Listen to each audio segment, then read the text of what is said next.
नमस्कार, आप देख रहे हैं इंडिया टीवी। आपके साथ मैं हूं मीनाक्षी जोशी। दोपहर के 3 बज रहे हैं। वक्त हो गया है राजधर्म का। झारखंड की राजधानी रांची के जयराम सिंह मुंडा स्टेडियम छात्रों के प्रोटेस्ट का एपिसेंटर बना हुआ है।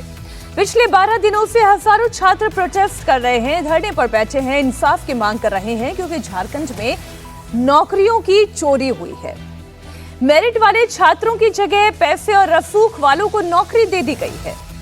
पिछले 7 सालों में झारखंड में 30,000 से ज्यादा पदों पर भर्तियां हुई, लेकिन अब हर भर्ती पर सवाल उठ रहे हैं, क्योंकि नौकरियां बेची गई हैं।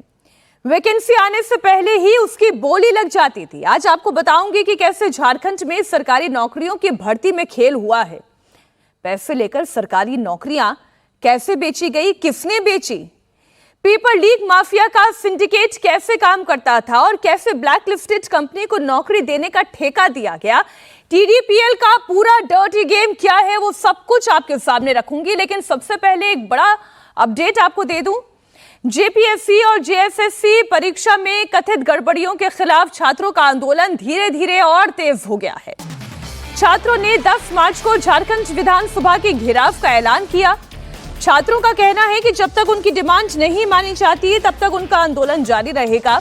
और इस बीच पिछले 4 दिनों से अनशन पर बैठे हुए देवेंद्र नाथ महतो ने आज सोनम वांगचुक से फोन पर बात भी की। वांगचुक ने देवेंद्र नाथ महतो से अनशन तोड़ने की अपील की। वांगचुक ने सलाह दी कि देवेंद्र नाथ महतो पानी पी लें। उनके आग्रह पर देवेंद्र नाथ महतो ने पानी पिया, लेकिन उनका अनशन जारी है। देवेंद्र नाथ महतो ने सोनम वांगचुक से अपील भी की कि वो छात्रों से 10 अगस्त को होने वाले मार्च में शामिल होने की अपील करें। और उसके बाद सोनम वांगचुक ने आश्वासन दिया कि वो जल्द ही उनके सपोर्ट में रांची आएंगे और इस प्रोटेस्ट में जरूर शामिल होंगे। मैं यही आपसे अपील करूंगा, अभी जैसा कि मैं कह रहा था कि आपको जल लेना चाहिए, जल और नमक तो कम से कम लेना चाहिए। देखिए, अनशन के कई तरीके हैं, प्रथाएं हैं, कई प्रथाएं हैं, जिनमें से एक है शहद और नमक और जल लेना। वो तो बहुत लंबा 100 दिन का चलता है, वो ना भी करें। शहद ले तो 100 से ज्यादा दिन रह पाते हैं, उतना लंबा ना ही बहू, मगर जल के साथ नमक। गांधी जी नींबू भी लिया करते थे, मगर हमारे समय में हमने जल और नमक लिया। और फिर जल ना ले तो 4, 5, 6 दिन के बाद आप कुछ नहीं कर पाएंगे, फिर आपको हटाना पड़ेगा, क्योंकि हमारी मंजिल आत्महत्या नहीं है, हमारी मंजिल है आत्मा को जगाना औरों के। तो उसके लिए हमें समय चाहिए, तो आप जल जरूर लीजिएगा। मैं आपसे विनती कर रहा था, अभी भी कर रहा हूँ, सभी से विनती करूंगा कि उन्हें जल पिलाएं और जल के साथ आप अनशन पे रहें। ये बहुत ही बेहतरीन तरीका है सरकार में कि आत्मा को जगाना, अधिकारियों के आत्मा को जगाना, और उसके लिए आपको जिंदा रहना होगा। सर, आपका बार बार आग्रह है कम से कम जल लेने का। सर, और आपसे भरोसा है कि जिस तरीके से जंतर मंतर के प्रोटेस्ट से पूरे भारत के छात्रों को आप न्याय दिलाए, उसी प्रकार आप झारखंड के छात्र भी बहुत उम्मीद करते हैं और बहुत विश्वास करते हैं। हम आपके आग्रह को स्वीकार करते हुए आज से हम जल ग्रहण करेंगे। यहाँ रांची आने के लिए सभी स्टूडेंट एक आपसे अनुरोध कर रहे हैं सर, प्लीज आप एक बार रांची आइए हम लोग के बीच। अभी मैं अपनी सेहत दोबारा वापस ला रहा हूँ, आधा हो चुका है, और उम्मीद करता हूँ आप लोगों का तब तक हल भी निकल पाए। जैसा भी हो, जब संभव हो, मैं जरूर आऊंगा आप लोगों से मिलने। छात्र आंदोलन पर झारखंड के मुख्यमंत्री हेमंत सोरेन का नया बयान सामने आया। हेमंत सोरेन ने कहा कि जांच एजेंसी अपना काम कर रही है, सरकार के दरवाजे सबके लिए खुले हैं, छात्र अपनी मांग सरकार के सामने रखे। हेमंत सोरेन ने कहा कि गृह मंत्री अमित शाह से अभी मामले पर कोई बात नहीं हुई है। मुझे लगता है कि इस विषय पर हम लोग बहुत कॉन्क्रीट सॉल्यूशन के साथ आगे निर्णय लेंगे। कोई कमेटी बनाने के लिए में आपके तरफ से गृह मंत्री और मंत्री से चर्चा आ रही कि आपने? अभी हमारे गृह मंत्री जी से कोई बात नहीं हुई है। आवश्यकता पड़ेगी तो उनसे भी चर्चा करेंगे। सरकार के दरवाजे सभी के लिए खुले हैं और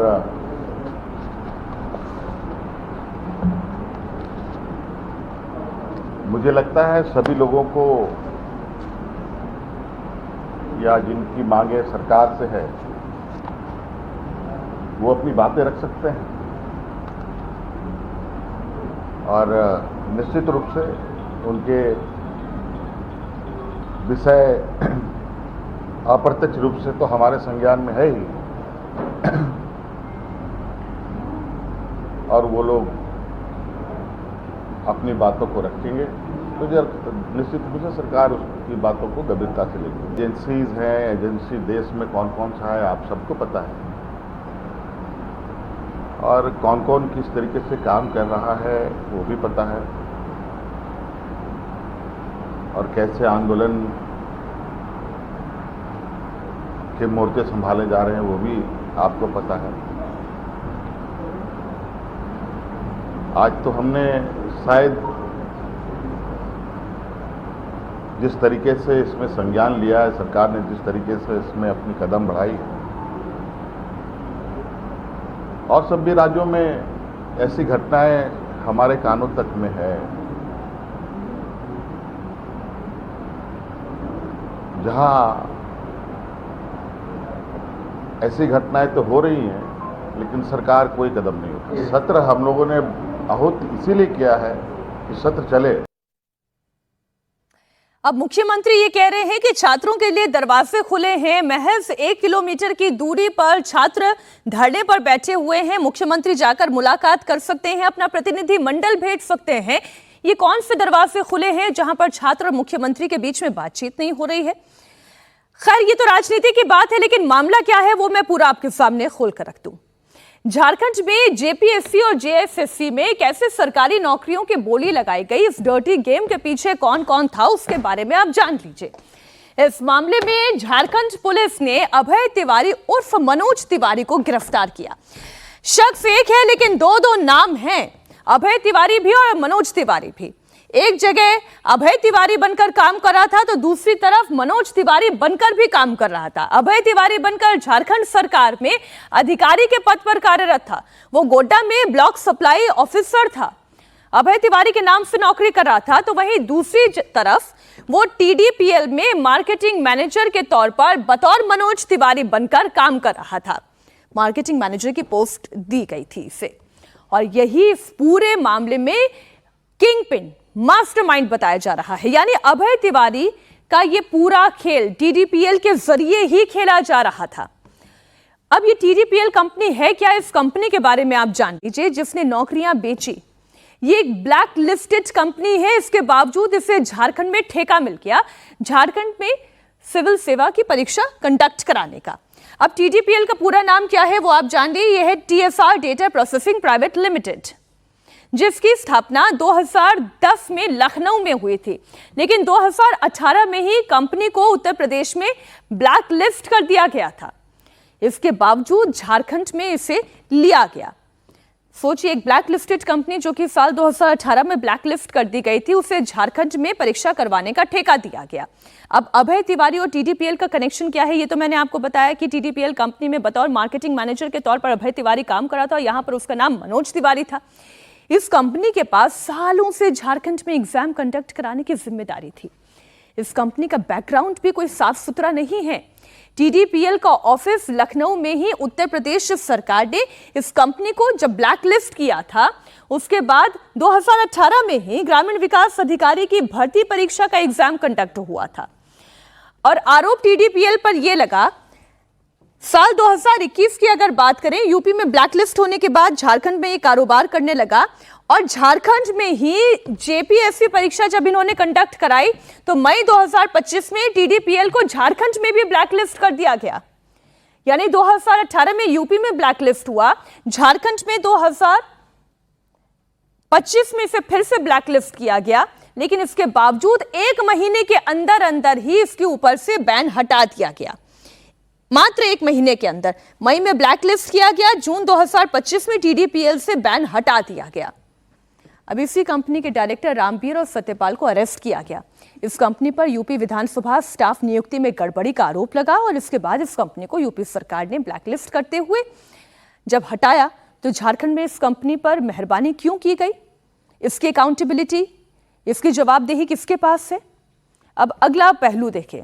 सरकारी भर्ती में एग्जाम कंडक्ट कराने का कॉन्ट्रैक्ट मिलता रहा, कई शिकायतें आई, शिकायतों को नजरअंदाज किया जाता रहा और हेमंत सोरेन सरकार सवालों के घेरे में आती गई। 2024 में जेपीएससी के एग्जाम में बड़े पैमाने पर गड़बड़ी हुई। सबूत सामने आए तो सरकार ने मेन एग्जाम पर रोक लगा दी। पब्लिक प्रेशर में झारखंड पब्लिक सर्विस कमीशन ने मई 2025 में पहली बार टीडीपीएल पर एक्शन लिया और टीडीपीएल को ब्लैकलिस्ट किया। लेकिन हैरानी की बात तो यह है कि 1 महीने के बाद ही, जैसे मैंने आपको जानकारी दी, कि जून में यह बैन हटा दिया गया। कंपनी को फिर से एग्जाम कंडक्ट कराने की जिम्मेदारी दे दी गई और पता लगा कि इस साल फरवरी में रांची के शिकायतकर्ता ने जेपीएससी को एक शिकायत दी जिसमें भी अभय तिवारी का जिक्र था। लेकिन जेपीएससी के उस वक्त के चेयरमैन एल खांगिते ने इन शिकायतों को अनदेखा कर दिया और अभय तिवारी को लूट की खुली छूट मिल गई। अगला चैप्टर ओपन करते हैं। अब नौकरी की डील कितने में होती थी उसे भी आप समझ लीजिए। अगर किसी को जेपीएससी यानी कि प्रीलिम्स, अगर किसी को जेपीएससी का पास करना है तो उसके लिए 5 लाख रुपए तय थे और अगर मेंस क्वालिफाई करना है तो उसके लिए भी बजट तय था 25 लाख की ये डील थी। मेंस एग्जाम से पहले 10 लाख रुपए एडवांस में जमा करवाना अनिवार्य था और फिर सिलेक्शन के बाद फुल पेमेंट। सिलेक्शन के बाद कैंडिडेट कहीं बदल ना जाए या मुकर ना जाए उसके लिए भी फुल प्रूफ प्लान तैयार किया जाता था। अब ये कैसे होता था, ये बड़ा इंटरेस्टिंग है। कैंडिडेट से सारे ओरिजिनल सर्टिफिकेट, कैंसिल चेक, कोरे स्टैम्प कागज पे उसके हस्ताक्षर ये अपने पास रख लिया करते थे। अब झारखंड में सरकारी नौकरियों में चोरी का ये चैप्टर कैसे ओपन हुआ वो भी आपको बता दूं और इसके लिए मॉडस ऑपरेंडी क्या इस्तेमाल की जा रही थी वो भी आपको बता दूं।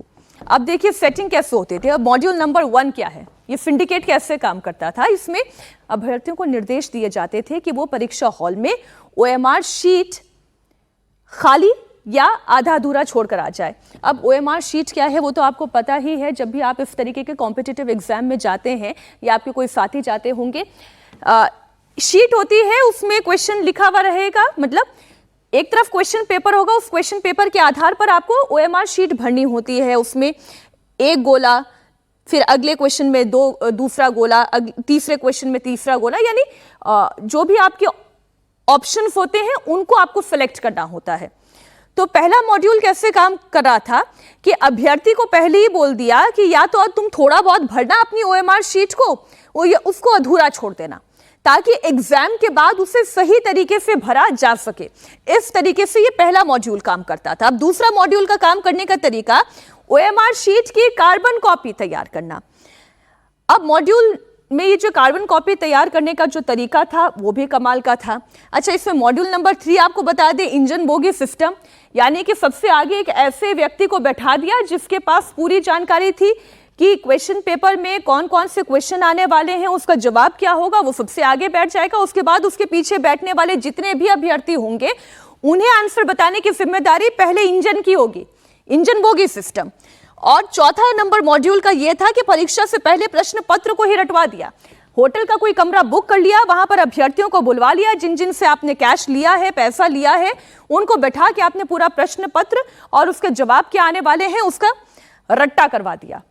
अब टीडीपीएल कंपनी में नौकरी के दौरान अभय तिवारी ने जो कारनामे किए हैं उनको सुनकर आप चौंक जाएंगे। 2013 के बाद 13 साल में झारखंड में सरकारी नौकरी के जितने एग्जाम हुए सारे के सारे एग्जाम्स में अभय तिवारी पास होता गया। ज्यादातर भर्ती परीक्षाओं में उसने टॉप किया, उसे पहली या दूसरी रैंक मिली। अभय तिवारी ने एक ऐसा फॉर्मूला सेट किया कि उसके भाई और भाभी को भी नौकरी मिल गई, उसकी अपनी साली को भी गवर्नमेंट जॉब मिल गई। कोई बैकडोर से नहीं आया बल्कि सबने एग्जाम दिए और इसी तरीके से इसी सिंडिकेट के तहत एग्जाम दिए गए। एग्जाम में पास हुए, नियुक्ति का प्रमाण पत्र हासिल हुआ। 2013 में इंडियन नेवी में एसएसआर पोस्ट का एग्जाम, 2014 में भाभा एटॉमिक सेंटर में सहायक का एग्जाम, 2014 में नॉर्दर्न कोलफील्ड लिमिटेड का एग्जाम और 2018 में सीआरपीएफ का लिखित और टाइपिंग टेस्ट का एग्जाम। इतना ही नहीं, लिस्ट खत्म नहीं होती, आगे की लिस्ट पढ़िए। 2018 में जेएसएससी का पुलिस सब इंस्पेक्टर का एग्जाम, 2018 में ही आईआरबी कांस्टेबल, 2023 में जेएसएससी में बीओसी में सेकंड टॉपर रहा यह अभय तिवारी उर्फ मनोज तिवारी, और 2023 में जेएसएससी में अंग्रेजी पीजीटी। लिस्ट इतनी लंबी है 2024 तक की। आप देखें, जेपीएससी का एग्जाम हो, चाहे जेपीएससी में 11वीं और 13वीं, सोचिए ये सिंडिकेट कितने सालों से लगातार काम कर रहा था, और ना वहां की सरकार को, ना वहां के शिक्षा मंत्री को, जो कि खुद हेमंत सोरेन के अधिकार क्षेत्र में है, ना वहां पर जेपीएससी कंडक्ट करवाने वाली एजेंसी को, और टीडीपीएल तो खैर थी ही। एंड टू एंड पूरी तरीके से कॉन्ट्रैक्ट इसी टीडीपीएल के पास था। फिर चाहे वो रजिस्ट्रेशन करवाना हो छात्रों का, प्रश्न पत्र की छपाई हो, एग्जामिनेशन सेंटर का मैनेजमेंट हो, और उसके बाद फिर मार्कशीट का इवैल्यूएशन भी क्यों ना हो, वो सब कुछ टीडीपीएल कंपनी कर रही थी, जो कि एक ब्लैक लिस्टेड कंपनी है। और सालों से ये गोरख धंधा चल रहा है झारखंड में। और आज जब छात्र वहां पर प्रदर्शन के लिए बैठ गए हैं, तो सरकार की तरफ से एक नुमाइंदा नहीं गया इन छात्रों से बात करने के लिए। एग्जाम की फहरिस्त मैंने आपके सामने रख दी कि किस तरीके से एग्जामिनेशन सेंटर में धांधली की जा रही थी। 1 नहीं, 2 नहीं, 3 नहीं, 4 नहीं, 5 नहीं, 6 नहीं, 13 एग्जाम हुए, और हर एग्जाम में ये अभय तिवारी पास होता चला गया। आज इसलिए इन तमाम सवालों को लेकर जब हमने झारखंड के पूर्व मुख्यमंत्री के सामने प्रश्न रखे कि आज छात्र जो यहां पर धरने पर बैठे हुए हैं, उनकी पुकार है सीबीआई ईडी से मामले की जांच होनी चाहिए, तो सरकार संवेदनशील क्यों नहीं है, बतौर विपक्ष उनकी क्या जिम्मेदारी है, तो उन्होंने क्या कहा, आइए पूरी बातचीत आपके सामने रखते हैं। और इस वक्त इंडिया टीवी पर हमारे साथ बेहद खास मेहमान इस मुद्दे पर चर्चा करने के लिए झारखंड के पूर्व मुख्यमंत्री रघुबर दास जी जुड़ रहे हैं। रघुबर जी, बहुत स्वागत आपका इंडिया टीवी पर। धन्यवाद धन्यवाद।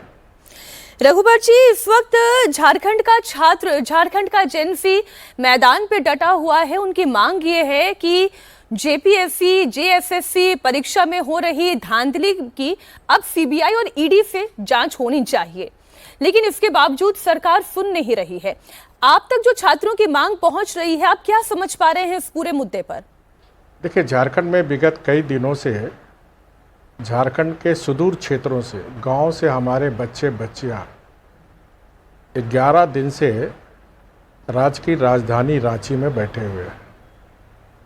हद तो ये हो गई, जो हर नागरिक का जो लोकतांत्रिक अधिकार है, संविधान ने जो हमें दिया मौलिक अधिकार, प्रदर्शन करने का, विरोध करने का, लेकिन इस कांग्रेस जेएमएम आरजेडी की सरकार में हमारे बच्चे बच्चियां इस बरसात के समय न टेंट का परमिशन दिया, न पानी की व्यवस्था की, न बिजली की व्यवस्था की। ऐसी निर्मम सरकार जो जेपीसी 14वीं पीटी परीक्षा हो या फिर जेसीसी सीजीएल की परीक्षा हो, उसमें इतनी धांधली हुई, घोर अनियमितता हुई, भ्रष्टाचार हुआ, और उन मांगों को लेकर छात्र आंदोलनरत है। लेकिन वर्तमान में सरकार भी मौन है, और इस सरकार को समर्थन देने वाली कांग्रेस पार्टी, वामपंथी पार्टी, आरजेडी पार्टी भी चुप। मैं माननीय नेता प्रतिपक्ष राहुल गांधी जी से पूछना चाहता हूं कि दिल्ली में जब paper leak, NEET paper leak में जब हमारे छात्र बैठते हैं, तो आप वहाँ सिर्फ राजनीति करने पहुँच जाते हैं। लेकिन झारखंड के जब बच्चे आज 11 दिन से अपनी जायज़ मांग को लेकर बैठे हुए हैं कि इस 6 साल के अंदर झारखंड के बच्चों के भविष्य के साथ जिस तरह इस सरकार खिलवाड़ कर रही है, भर्ती नियमावली में हो चाहे पेपर लीक हो, लेकिन माननीय राहुल गांधी को झारखंड के बच्चों का दुख दर्द नहीं दिख रहा। और इसीलिए मैंने माननीय मुख्यमंत्री जी को कल एक पत्र भी लिखा था, क्योंकि मैं भी छात्र आंदोलन से ही मेरी राजनीतिक शुरुआत हुई। तो छात्रों का दर्द, छात्रों का आंदोलन की स्थिति को मैं समझता हूँ। और माननीय मुख्यमंत्री से मांग की थी कि अविलंब, क्योंकि छात्रों का बहुत छोटी छोटी मांग है कि 14वीं जेपीसी परीक्षा रद्द हो और जेसीसी सीजीएल में जिसमें इतनी अनियमितता हुई कि जो परीक्षा एग्ज़ाम लेने वाले एजेंसी है टीडीपीएल, जिसको उत्तर प्रदेश सरकार ने ब्लैकलिस्ट किया था और झारखंड सरकार ने भी जेपीसीसी को सीजीएल एग्ज़ाम को बाइंड किया था, वही जेपीसी ने फिर उस परीक्षा बहाली में उस ब्लैकलिस्टेड एजेंसी को रख लिया और उसके जो मार्केटिंग मैनेजर थे सम अभय तिवारी, वो नौकरी ले लिए, उनके भैया नौकरी ले लिए, उनकी भाभी नौकरी ले ली।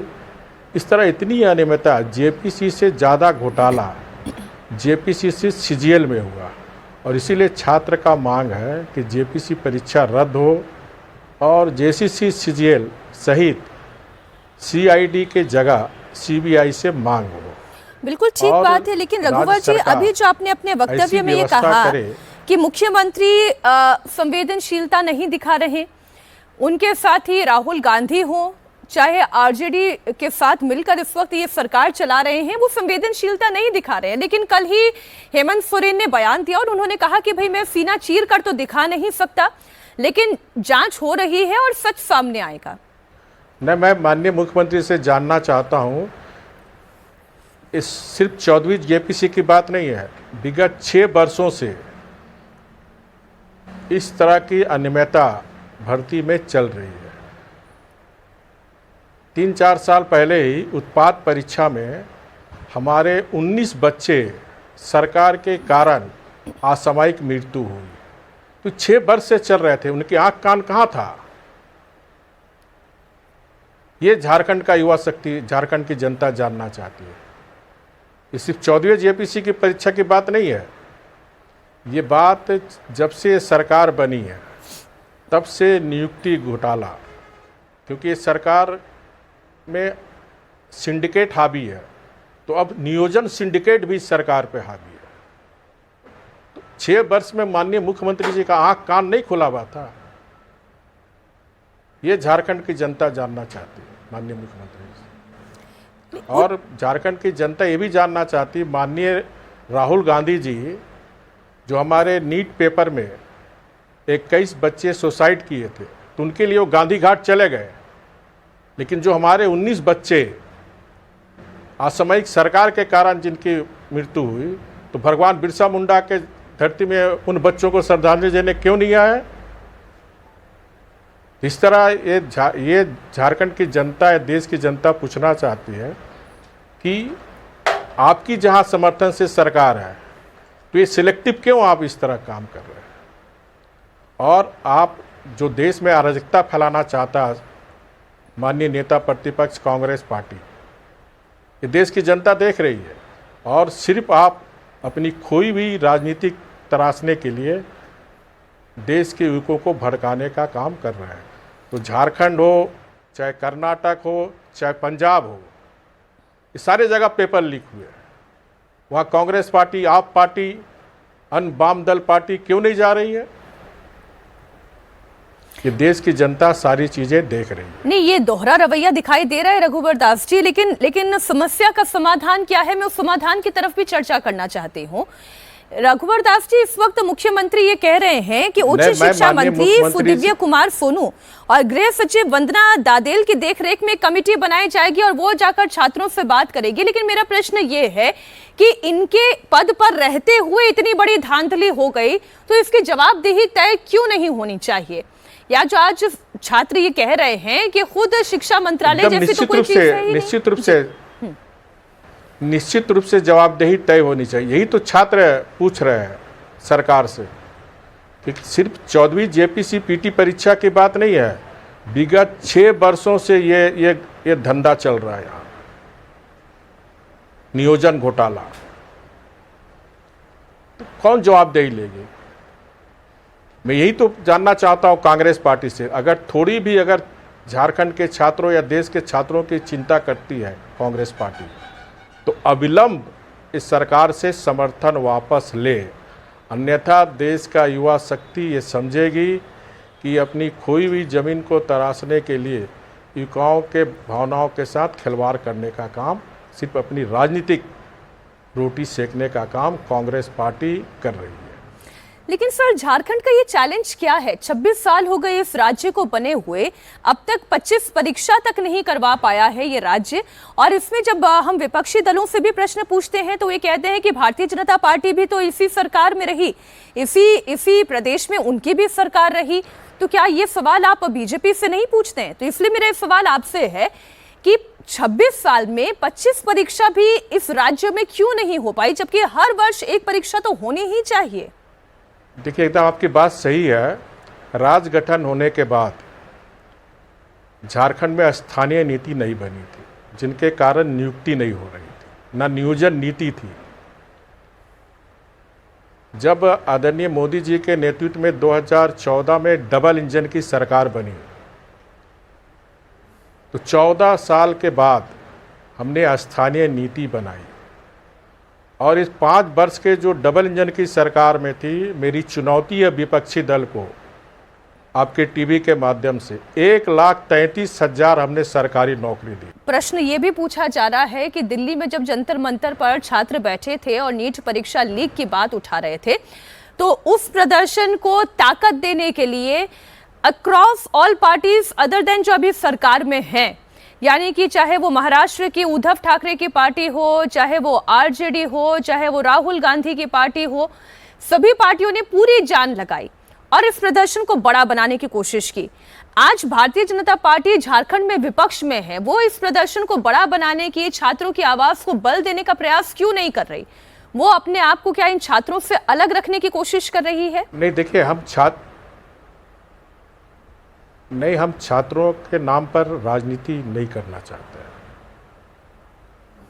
आप नीट पेपर को आप देखिए, जैसे ही लीक हुआ, भारत सरकार के शिक्षा मंत्रालय ने अविलंब उस परीक्षा को रद्द किया और 15 दिन के अंदर पारदर्शी ढंग से नीट की परीक्षा हुई।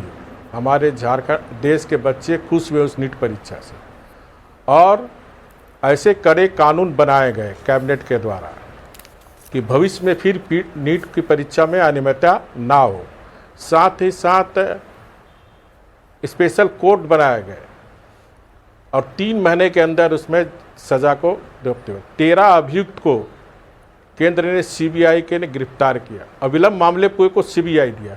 यही तो यहाँ के छात्र मांग कर रहे हैं और हम भी मांग कर रहे हैं कि 14वीं जेपीसी परीक्षा, पीटी परीक्षा रद्द हो और जो 6 वर्ष से जेसीसी सीजीएल की भर्ती नियमावली में जो घोटाले हुए, पेपर लीक हुए, ORM सीट, अब बोलिए एग्ज़ाम दे रहे हैं, कलकत्ता में ORM सीट पकड़ा रहा, नेपाल में पकड़ा रहे हैं।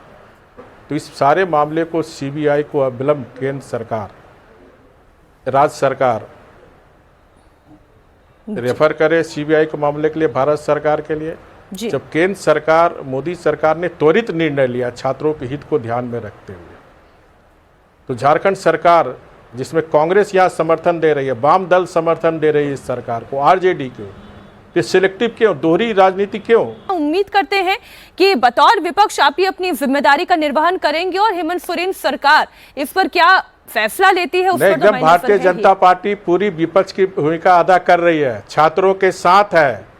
लगातार हमारा झारखंड प्रदेश भारतीय जनता पार्टी, राष्ट्रीय भारतीय जनता पार्टी छात्रों के जो हक हैं, जो 6 वर्षों से न्याय के लिए भटक रहे हैं छात्र, भारतीय जनता पार्टी पूरी उनके साथ है। लेकिन हम छात्रों के नाम पर राजनीति नहीं करते। जिस तरह कांग्रेस, आरजेडी, वामपंथी, उनका हम पूरा उस आंदोलन का पूरा समर्थन है।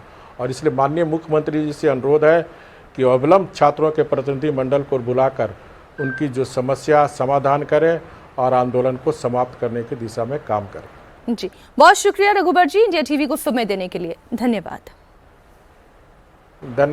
धन्यवाद मीनाक्षी जी। इधर रांची में छात्रों का धरना प्रदर्शन जारी है। हमारे सहयोगी अभय पराशर ग्राउंड जीरो पर ही हैं। सरकार से बातचीत को लेकर और आगे की रणनीति को लेकर प्रोटेस्ट कर रहे छात्रों ने क्या कहा है, आप उनकी रिपोर्ट से समझिए।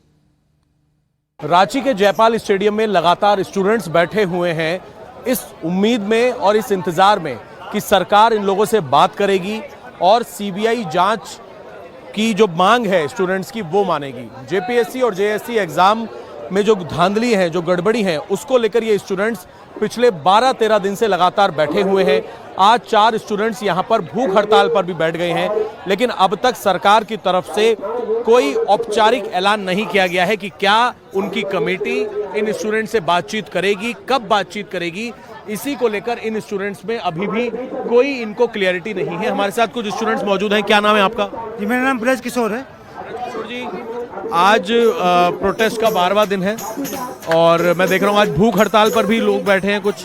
कि हम लोग 12 दिन तक इंतजार किए, 11 दिन तक सरकार के कोई प्रतिनिधि यहाँ पे हम लोग से मिलने के लिए नहीं आया। हम लोग की मांग बहुत ही जायज़ है। हम लोग का उम्र पार हो रहा है, हम लोग का भविष्य दाव पे लगा हुआ है। हम लोग 11 दिन तक सरकार से मांग किए। यदि सरकार 11 दिन तक जब हम नहीं सुने, हमारे 4 साथी अभी आमरण अनशन पे बैठे हुए हैं। अब जब तक सरकार हमारी मांगे नहीं मानेगी, सरकार का कोई प्रतिनिधि मिलने के लिए नहीं आएंगे। हमारी बस 3 ही मांग है। एक है जो भी एजेंसी के अंदर जितने एग्जाम हुए सब रद्द हो, उसकी जांच TDPL एजेंसी के अंदर जितने एग्जाम हुए सब रद्द हो, उसकी CBI TDPL के बारे में मैं समझना चाह रहा हूँ, क्योंकि TDPL की बात कंपनी को लेकर उसके जो मैनेजर हैं अभय तिवारी, इसको लेकर बहुत सवाल खड़े हो रहे हैं। तो TDPL किस तरीके से गड़बड़ी आपको लगता है, किस किस एंगल पर गड़बड़ी की गई? सर, वो TDPL हर एक लेवल पे, हर एक स्तर पे वो गड़बड़ी की है।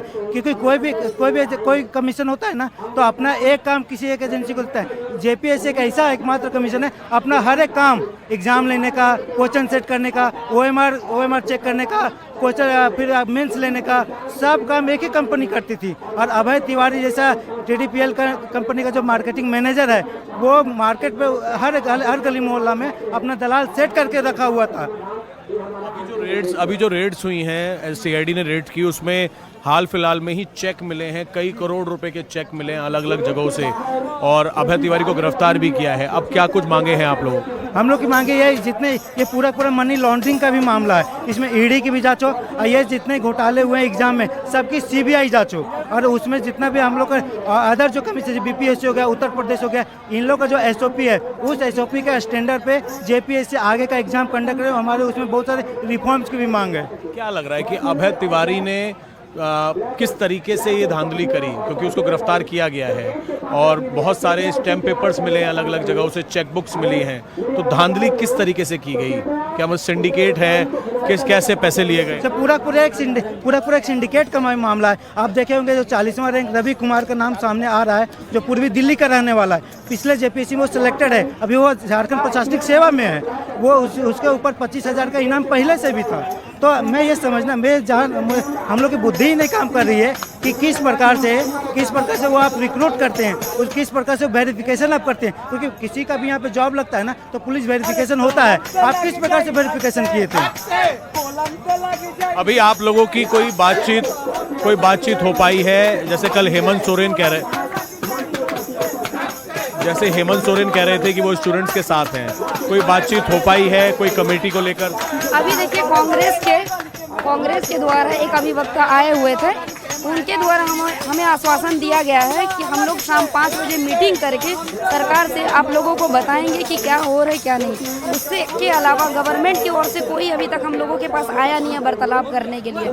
25 तारीख से लगातार हमारी प्रोटेस्ट चल रही है। कल से हमारे भाई बहनें भूख हड़ताल पर है। अभी तक गवर्नमेंट की ओर से कोई संदेशा हम लोग तक पहुँची नहीं है। नहीं। आपका क्या नाम? जूलियस फुचिक। आप भी एस्पिरेंट? हाँ। कि मैं देख रहा हूँ जो TDPL कंपनी है उसकी कार्यशैली पर सवाल खड़े हो रहे हैं। वो बैंड थी पहले, तो किस तरीके से आपको लग रहा है कि ये पूरा घोटाला हुआ है? TDPL कंपनी या फिर अभय तिवारी ने किस तरीके से गड़बड़ी करी? जिस तरह से पूरे देश भर में, इवन यूपी में सभी जगह TDPL कंपनी को बंद किया गया, तो झारखंड सरकार आखिर क्यों रिस्पॉन्सिबिलिटी देती है उन्हें? तो आप एग्जाम कंडक्ट करवाओ। एक क्वेश्चन मार्क है गवर्नमेंट के लिए, ठीक है। दूसरी बात है, जिस तरह से पैसा ले लेके पेपर बचाए एक बंदा, ये देखिए कौन सा भगवान का दूत है हमको लोग समझ में नहीं आता, अभय तिवारी, ठीक है। फोकस मारिए कैमरामैन। ये व्यक्ति 1 नहीं 2 नहीं 5 नहीं, माने कि 6-7 एग्जाम कंडक्ट करता है। सिर्फ यही नहीं, इनके खानदान में जितने लोग हैं ना, भैया भाभी चाचा मौसा मौसी दादा दादी, सब लोग पास कर जाते हैं, ठीक है। हमारा जो कैंडिडेट है 299 नंबर ला रहा है वो बेटा फेल। ये सिस्टम है, ठीक है। इसीलिए हम आपके माध्यम से सरकार को बोला चाहते हैं, तो टीडीपीएल कंपनी ने जितने सारे एग्जाम कंडक्ट करवाए हैं अभी तक, इवन जेट के एग्जाम भी और जवाब जो एग्जाम है सारे एग्जामों को रद्द किया जाए, फर्स्ट। दूसरी है जेपीएससी को एकदम पूरी तरह से मैंने रद्द किया जाए, रिफॉर्म किया जाए, टॉप से लेकर बॉटम जितने पद करिए सबको हटा के फेंको है, नई सिरे से रिफॉर्म किया जाए। झारखंड में छात्रों का यह आंदोलन और तेज हुआ है। 4 और छात्र अब अनशन पर बैठ गए हैं। सविता कुमारी, राहुल, उमा, हबीबा और रुपेश पाल, इन्होंने भूख हड़ताल शुरू कर दी है। छात्रों ने कहा है कि जब तक कि उनकी मांगे पूरी नहीं होती तब तक वो भूख हड़ताल जारी रखेंगे। रांची के अंदर आज से कुछ स्टूडेंट जो हैं वो भूख हड़ताल पर हैं। कल शाम से ही उन्होंने भूख हड़ताल का ऐलान कर दिया गया था। 2 छात्र और 2 छात्राएं इस वक्त यहाँ पर भूखे प्यासे बैठे हुए हैं और जो जयपाल स्टेडियम है उसमें एक तरफ छात्र प्रदर्शन कर रहे हैं, दूसरी तरफ 4 छात्र ऐसे हैं जो आज देवेंद्र महतो के अलावा भूख हड़ताल पर बैठ गए हैं और इनकी मांग है टीडीपीएल द्वारा आयोजित सारे एग्जाम शीघ्र रद्द किए जाएं। क्या नाम है आपका? रुपेश कुमार पाल। भूख हड़ताल का फैसला आपने कब से लिया, कब से भूख हड़ताल पर हैं? हम लोग कल से हैं, 2 दिन आज हुए। अभी आप लोग अपनी मांग रख रहे थे, ये फैसला क्यों लेना पड़ा? सर हम लोग इससे पहले भी पीसफुल प्रोटेस्ट किया था सरकार के खिलाफ, क्योंकि आज से धांधली नहीं है सर। जब से इनकी सरकार बनी है तब से हर एक एग्जाम में इनके धांधले चली है सर। तब से लेकर हम लोग आवाज़ उठाते रहे, लेकिन आज तक सरकार के कान में जू तक नहीं रेंगता है।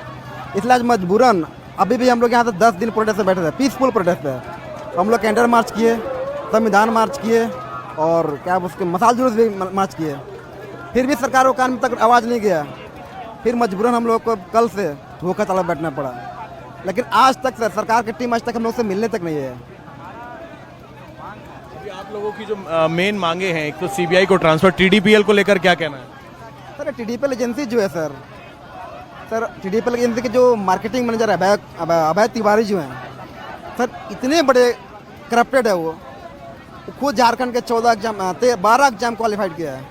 आप खुद तो के एग्जाम क्वालिफाई किए हैं और अपने घर के बहुत सारे मेंबर को भी क्वालिफाइड किए हैं सर। वो क्वालिफाइड तो दूर की बात, टॉप रैंकर 1-2 में आते हैं वो सर। आप वो जिस एजेंसी के आप ब्रांच में मार्केटिंग मैनेजर हैं, आप एग्ज़ाम भी कंडक्ट करवा रहे हैं और आप एग्ज़ाम खुद भी लिख रहे हैं और आप सर सेकेंड टॉपर करते हैं सर। कहीं ना कहीं तो जाँच की मतलब फंसता है, लेकिन आज तक सरकार जाँच नहीं की। जांच नहीं कर रही है सरकार। और भी कुछ छात्राएं भी हैं। 2 आप देखिए, 2 यहाँ पर छात्र हैं जो कि इस वक्त भूख हड़ताल पर हैं और ये कह रहे हैं कि सरकार के कान पर जू नहीं लग रही है, सरकार इनसे मिलने नहीं आ रही है। कुछ छात्राएं भी हैं। क्या नाम है आपका? हबीबा। आप क्या कोर्स कर रहे हैं, मतलब किस चीज़ की तैयारी कर रहे हैं? जी मैं जेपीएससी का प्रिपरेशन करती हूँ। अभी ये बताइए कि अभी सरकार से कोई लग रहा है कोई कम्युनिकेशन हो पाया है और क्या कुछ मांगे हैं? 12 दिन से आप लोग प्रदर्शन कर रहे थे, अब भूख हड़ताल पर क्यों आना पड़ा? जी सर, कल जैसे 11वां दिन था तो कल हमारे जो इस झारखंड राज्य को बनाने में बहुत बड़ी अहम भूमिका निभाते हैं शिबू सोरेन, जो माननीय मुख्यमंत्री जी के पिताजी हैं, तो उनका पुण्यतिथि था। कल हम लोगों ने उनके नाम पे श्रद्धांजलि भी अर्पित की और हमें बड़ी उम्मीद थी कि कल हमारे लिए कुछ ना कुछ आउटपुट निकल करके सामने आएगा, माननीय मुख्यमंत्री जी हमारे लिए कुछ ना कुछ ज़रूर करेंगे, बट हमें कुछ भी कल आउटपुट नज़र नहीं आया। देन हम लोगों ने डिसाइड किया कि अब हम लोग आमरण अनशन पे बैठेंगे, क्योंकि सर हम लोगों ने इससे पहले और भी कई चीज़ें जो हमारा हथियार होता है, संविधान हमें ये ताकत देता है कि हम लोग आमरण अनशन कर सकते हैं, शांतिपूर्ण ढंग से कर सकते हैं, धरना प्रदर्शन कर सकते हैं। तो हम लोगों ने मसाल जुलूस भी निकाला, संविधान मार्च भी निकाला, कैंडल मार्च भी निकाला। इन सारी चीज़ों से कहीं ना कहीं हम सरकार तक अपनी बातों को पहुंचाने का कोशिश कर रहे थे कि वो सुने कि यहाँ के बच्चे तितर बितर हो रहे हैं, इतनी तकलीफ में हैं, त्रस्त हो चुके हैं, बट उन्होंने अनसुनी कर दी हमारी बातों को। तो इसलिए हमें कल आमरण अनशन पर बैठना पड़ा मजबूर होकर के, क्यों एक आखिरी रास्ता हमारा यहीं बचा हुआ है, आमरण अनशन। तो हम लोगों ने अन्न त्याग दिया है कल से ही। अगर सरकार हमारी सारी मांगों को यथाशीघ्र पूरा नहीं करती है तो मैं अन्न ग्रहण नहीं करूंगी, चाहे कुछ भी हो जाए। मैं घर से कफन बांध के निकली हूँ इस बार। मुझे मरना पड़ा तो मुझे कोई दिक्कत नहीं है, मुझे मरना भी पड़ा तो मैं खुद के लिए, खुद के हक के लिए, इन युवाओं के लिए, हमारे जो झारखंड की जेन ज़ी है बच्चों के लिए, मैं खुद का बलिदान देने के लिए भी तैयार हूँ।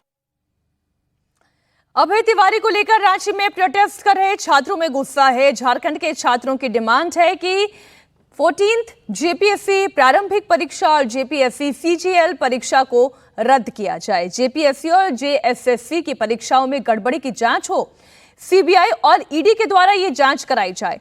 टीडीपीएल जैसी ब्लैक लिस्टेड कंपनियों को ठेका देने वाले अधिकारियों पर भी कार्रवाई होनी चाहिए। परीक्षाओं में देरी के कारण ओवरएज हो चुके युवाओं को आयु सीमा में छूट मिलनी चाहिए। ओएमआर शीट में नॉट अटेम्प्टेड का 5वां विकल्प भी जोड़ा जाना चाहिए। शिबू जी की तस्वीर के साथ आप लोग बैठे हुए हैं, सरकार से कोई बातचीत हो पाई? क्योंकि हेमंत सोरेन कह रहे हैं हम करेंगे। देखिए, शिबू सोरेन हमारे आइडियल है। इन्होंने अपनी मांगों को न्याय के जरिए, आंदोलन के जरिए मांगा है और संवैधानिक तरीके से मांगा है। हमारी भी मांग संवैधानिक तरीके से है, शांतिपूर्ण तरीके से है। हमारी मांग शिक्षा में रिफॉर्म के लिए है, एजुकेशन में रिफॉर्म होना चाहिए। जेएसएससी में, जेपीएससी में तमाम तरीके से भ्रष्टाचारी है, इसमें किसी भी प्रकार से भ्रष्टाचारी नहीं होना चाहिए।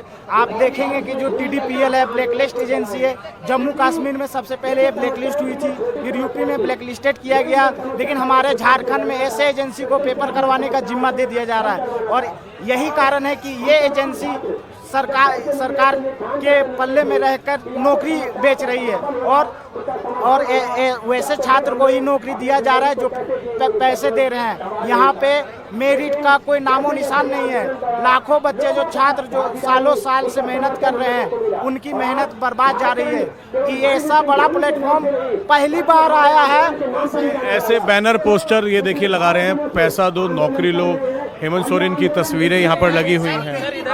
आपके सर, अभी तक आपने देख रहे हैं कि झारखंड में जैसे सीजीएल का मुद्दा, जेपीएससी का मुद्दा, सरकार को जिससे पैसे का कमाई हो रहा है सर, उसको सरकार जल्दी से नियुक्ति प्रक्रिया को जल्दी करवाती है। लेकिन एक हम आपसे भी बोलना चाह रहे हैं कि आप इस पे भी ध्यान दीजिए कि जिससे सरकार को कमाई नहीं हो रही है, उसको कैसे वैकेंसी रद्द करती है। वैकेंसी ऐसे नहीं सर, 5 साल बर्बाद करके, देखिए 5 साल बर्बाद करके। आंसू लिपि की भर्ती 2022 में आई थी सर, और पुनः 24 में फिर निकाल कर फिर सरकार अब जाके कैंसिल की है सर। आपके माध्यम, आपके चैनल के माध्यम से सरकार आपके ये हमारा आंसू लिपि का फॉर्म है, 2022 में आता है, 23 में रद्द हो जाता है परीक्षा लेके, फिर 25 में आता है, फिर आयोग इसको 26 में वापस ले लेता है। जबकि हम लोग 5 साल से इसको मेहनत कर रहे हैं। ये शॉर्ट हैंड है सर, शॉर्ट हैंड एक दिन में नहीं होता है, ये एक नया लैंग्वेज है।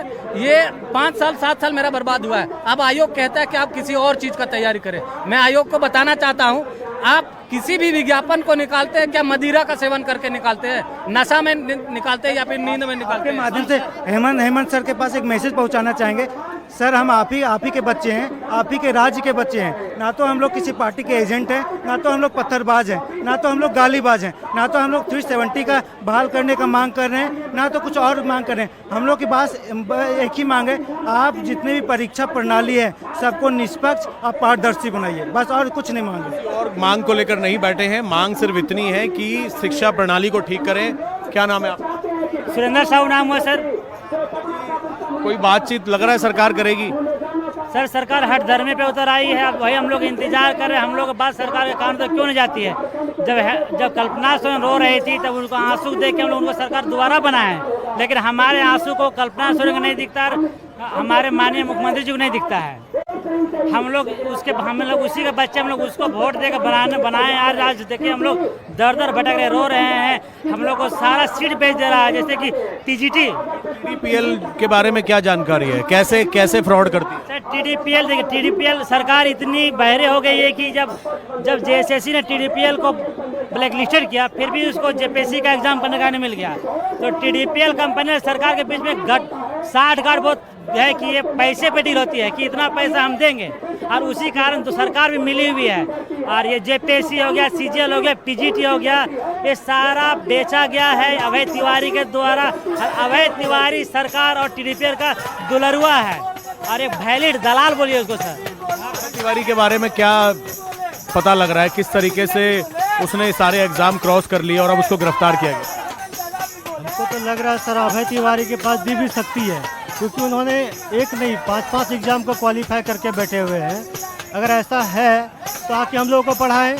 हम लोग तो यहाँ बेकार ही प्रोटेस्ट कर रहे हैं, उन्हीं के द्वारा पढ़ करके, और हम लोग अभी जा करके एग्जाम देते और पास हो जाते। ये अभय तिवारी नाम का जो बंदा है ना, वो हम लोगों के साथ खिलवाड़ किया है। जो जेपीएससी है उनके साथ खिलवाड़ किया है।